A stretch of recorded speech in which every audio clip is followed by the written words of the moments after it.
По 15 години, министерот за здравство Арбен Таравари најави нова позитивна листа на лекови која ќе го подигне здравствениот стандард и која ќе биде ажурирана годишно. Јас чекам само директорот на фондот да се назначи и веднаш, мислам, затоа кажав за 2 недели, и веднаш ќе излеземе со прв пат после 15 години нова позитивна листа, која што повремено ќе биде апдейтирана. Ја мислам дека на секоја година треба да се обновува таа листа.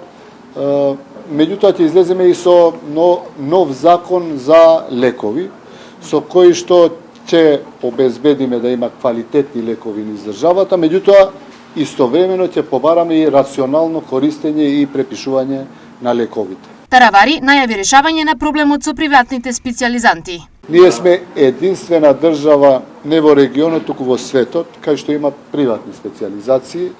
Ја оваа недела, во тек на оваа недела, мора да се видам со колегите специјализанти, приватни специјализанти, да се договориме дали ќе изнајдеме решение кое што ќе биде вин-вин решение за двете страни, значи победничко решение за двете страни.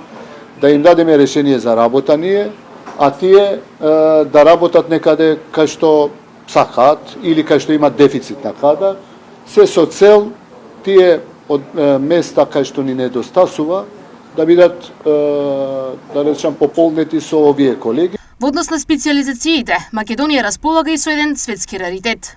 Од септември мораме со деканот на медицински факултет да се договориме да направиме стратегија со која што одредени специјализации ќе бидат во мирување или во мораториум и другите ќе бидат фаворизирани.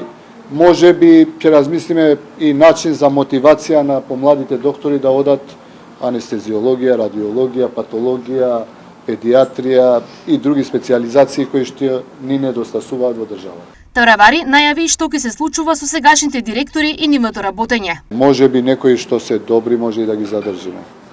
Меѓутоа ќе има и ревизија, се надевам, во сите клиники, во сите болници. Да, некој што работел добро, кој што работел добро и е професионалец, секако нека продолжи.